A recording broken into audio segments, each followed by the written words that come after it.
इस्लाम किस चीज़ का नाम है?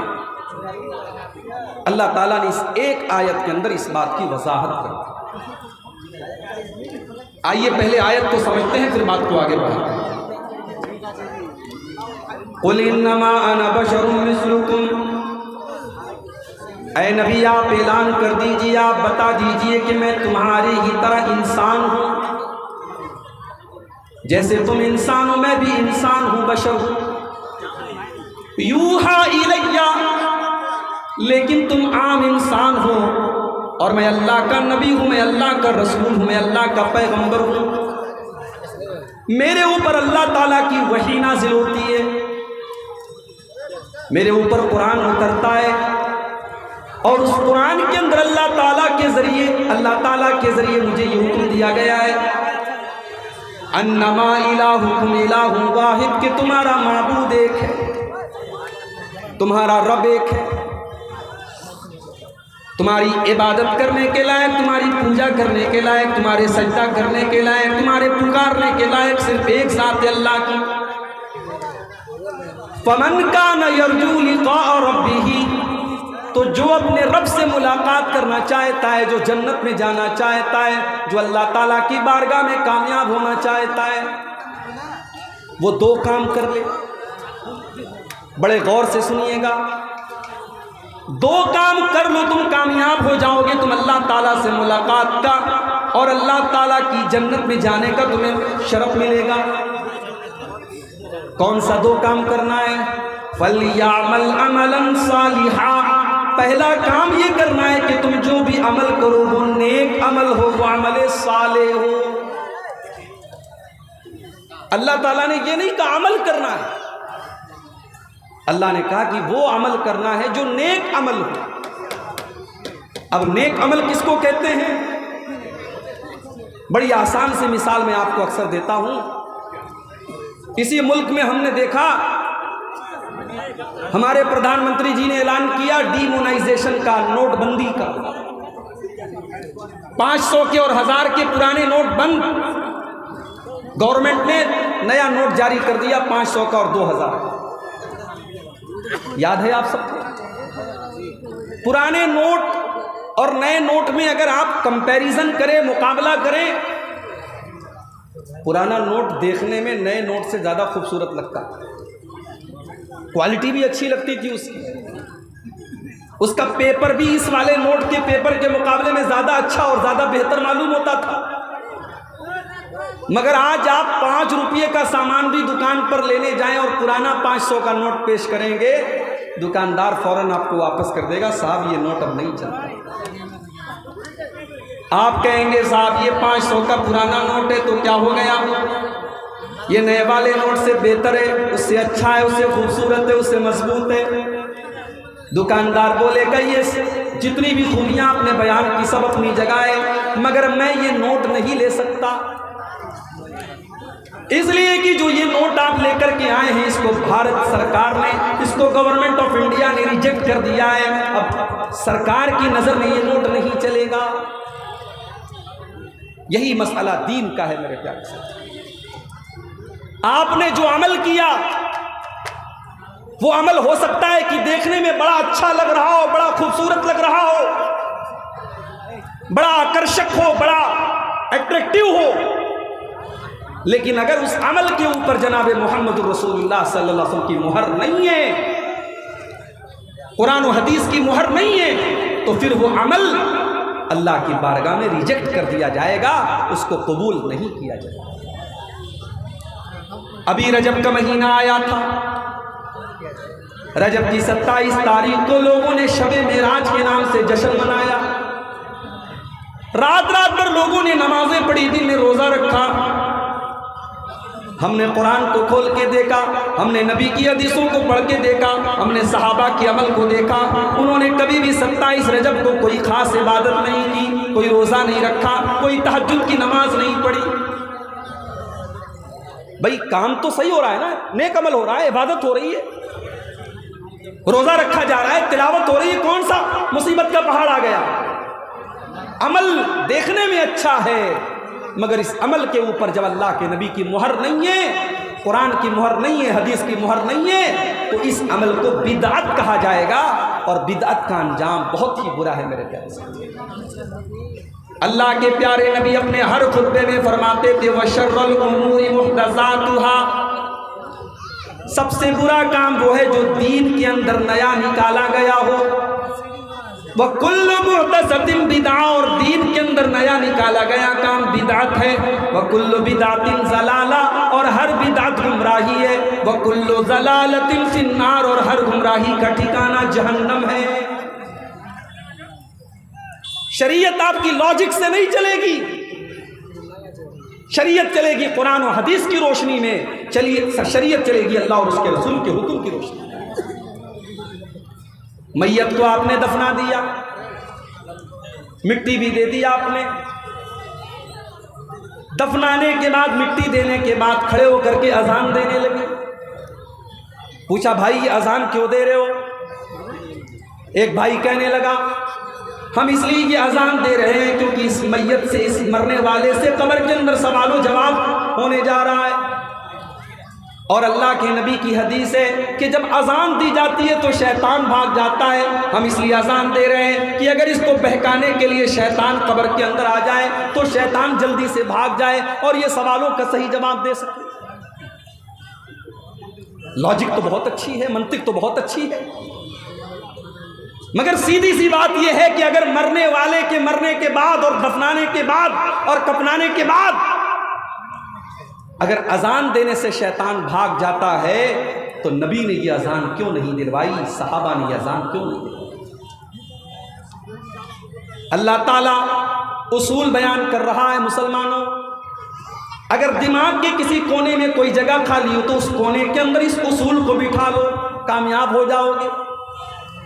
फमन काना यरजू लिक़ाअ रब्बिही फलयअमल अमलन सालिहा, तुम्हें अगर अपने रब से मुलाकात करना है, तुम्हें अगर जन्नत में जाना है, तुम्हें अगर अल्लाह की बारगाह में कामयाब होना है तो तुम नेक अमल करके आना, तुम अमल सालिह करके आना।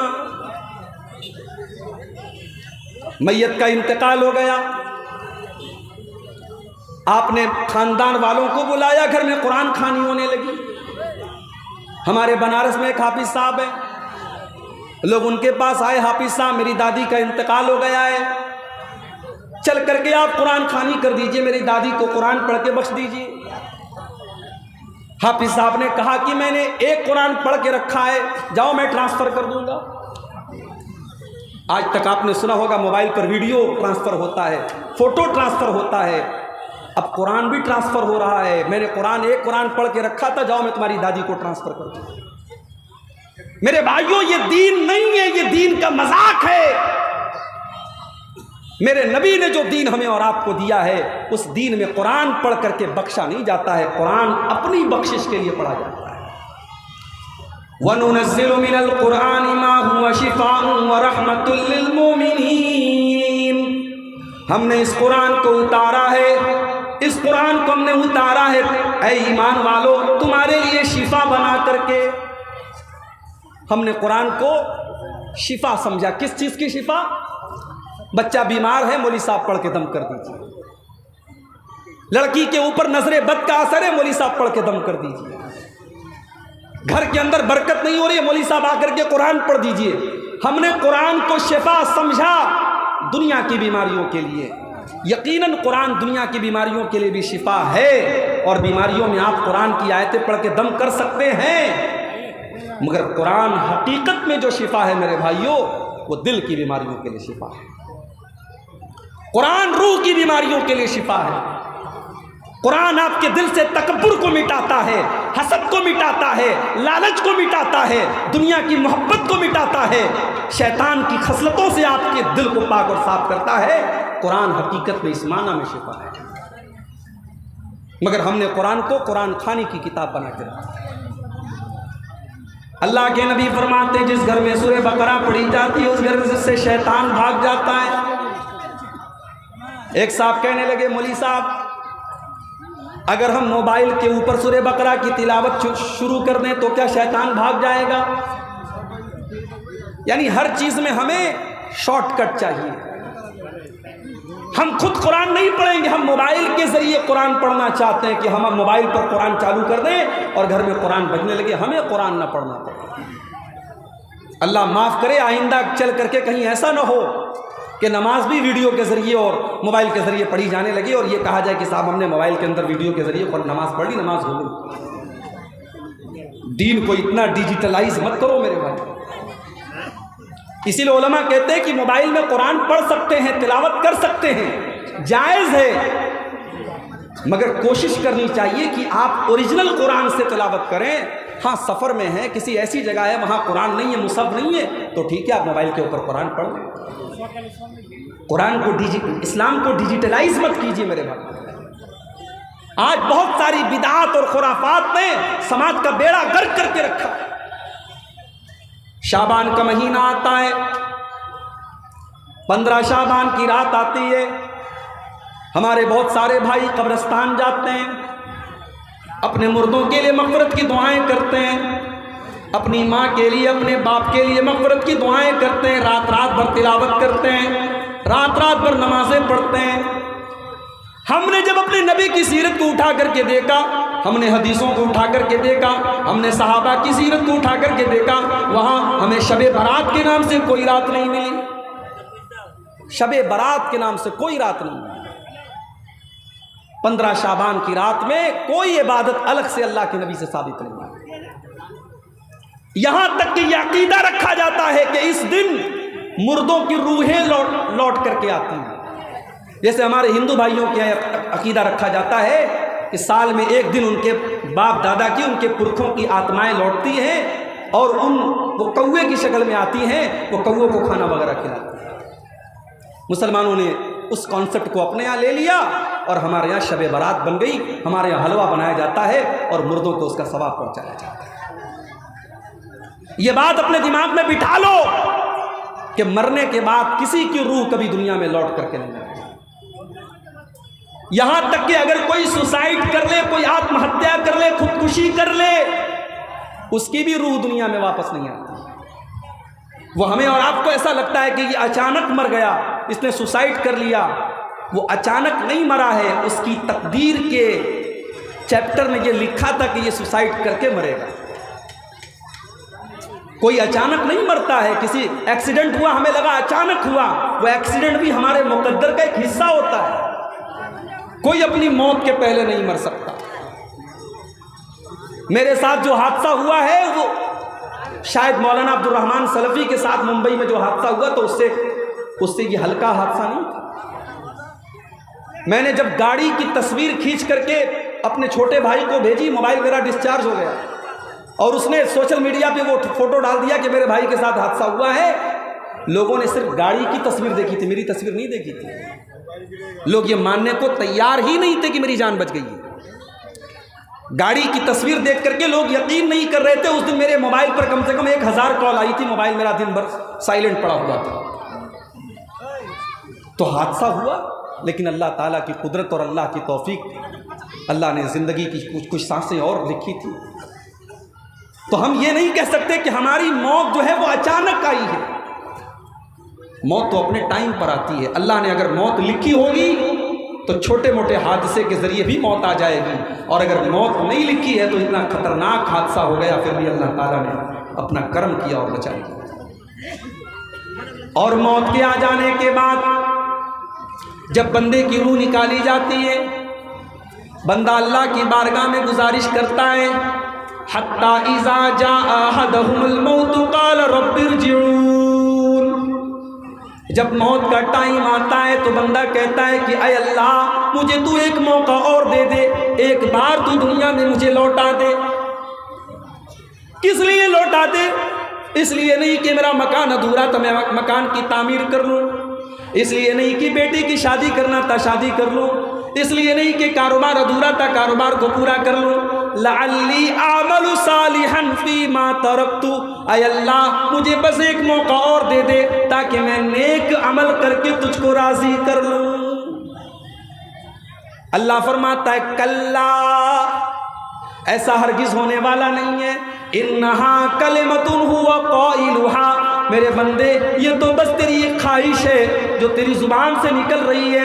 व मिन वराइहिम बरज़खुन इला यौम युबअसून, अब क़यामत तक तुझे बरज़ख में रहना है। अब तेरी रूह को दुनिया में लौटाया नहीं जाएगा। अब मरने के बाद तेरी रूह को दोबारा एक सेकंड के लिए भी दुनिया में नहीं भेजा जाएगा। हमारे यहाँ ये अकीदा कर लिया गया साहब शब बारात में बाप दादा की रूहें लौटती हैं। तो ये जो बिदात होती हैं, किसी ने बड़ी अच्छी बात लिखी है कि जो बिदात होती है वो हर साल एक नया बच्चा देती है। रबीउल अव्वल की 12 तारीख आती है, हमारे बहुत सारे मुसलमान भाई 12 रबीउल अव्वल की तारीख को नबी अकरम की पैदाइश का जश्न मनाते हैं। पहले ये जश्न छोटे मोटे पैमाने पर मनाया जाता था, अब हर साल उसके अंदर बढ़ोतरी हो रही है। अब तो ऐसे वीडियो भी आने लगे कि अल्लाह के नबी के नाम पर बड़े बड़े केक भी काटे जा रहे हैं। ऐसे वीडियोस भी हमने देखे कि लड़कियां नाच रही हैं, नबी की पैदाइश का जश्न मना रही हैं। इसी मालदा और कलियाचक की सड़कों पर हमने देखा नौजवान खूबसूरत लड़कियां बड़ी बड़ी गाड़ियों पर बैठी हैं और अल्लाह के नबी की मोहब्बत के नाम पर झंडे उठा उठा करके वो नबी अकरम का नारा लगा रही हैं। ओ लोगों, जिस नबी ने अपनी उम्मत की बेटियों को पर्दे में रहने का हुक्म दिया, जिस नबी ने अपनी उम्मत की औरतों को ये हुक्म दिया कि जब भी तुम घर से निकलो तो पर्दे में निकलो, तुम्हारे जिस्म का कोई हिस्सा किसी गैर मर्द के सामने जाहिर ना हो, आज उसी रसूल की मोहब्बत के नाम पर जवान जवान लड़कियां आज अपनी खूबसूरती की नुमाइश कर रही हैं। जिस नबी ने अपनी उम्मत को ये तालीम दी थी, मन तशब्बहा बिकौमिन फहुवा मिनहुम, जो किसी कौम की नकल करेगा वो उसी कौम के साथ कल क़यामत के दिन उठाया जाएगा। हमने अपने नबी की मोहब्बत के नाम पर अपने नबी का ही बर्थडे मनाना शुरू कर दिया। हमने अपने नबी की मोहब्बत के नाम पर केक काटना शुरू कर दिया। कुछ दिन और गुजर जाने दो, अभी तो केक काटे गए हैं, मोमबत्तियां भी जलाई जाएंगी। और जिस तरीके से बच्चे का बर्थडे मनाया जाता है और हैप्पी बर्थडे टू यू कहा जाता है, उस तरीके से हैप्पी बर्थडे टू यू या रसूल अल्लाह भी कहा जाएगा। आप देख लीजिएगा, अगर आप जिंदा रहे तो वो दिन भी आए। बिदात हर साल एक नए बच्चे को जन्म देती है। नबी अकरम जब नमाज पढ़ते थे, सलाम फेरने के बाद आप अल्लाहु अकबर कहते थे, अस्तगफिरुल्लाह अस्तगफिरुल्लाह अस्तगफिरुल्लाह कहते थे। मुख्तलिफ आप दुआएं पढ़ते थे, अल्लाहुम्मा अंतस सलामु व मिनकस सलामु तबारक या ज़ल जलाली वल इकराम, रब्बी इन्नी अला ज़िक्रिका व शुक्रिका व हुस्नि इबादतिका। मुख्तलिफ आप दुआएं पढ़ा करते थे। उसके बाद अगर किसी की मर्जी है, कोई चाहता है वो हाथ उठा के दुआ करना चाहता है, अपने लिए अपने बाल बच्चों के लिए वो दुआ कर सकता है, कोई मनाही नहीं है। हमने क्या किया, हमने नमाज पढ़ते ही सलाम फेरते ही हमने हाथ उठा के दुआ करना शुरू किया। इमाम ने हाथ उठाए, मुक्तदियों ने इमाम उठाए, मुक्तदियों ने हाथ उठाए, लोगों ने दुआएं की और उसके बाद सब उठ करके चले गए, सुन्नतें पढ़ने लगे। और सलाम फेरने के बाद की जो दुआएं हैं वो कोई नहीं पढ़ रहा है। एक बिदअत आती है, 10 सुन्नतों को लेके चली जाती है मेरे।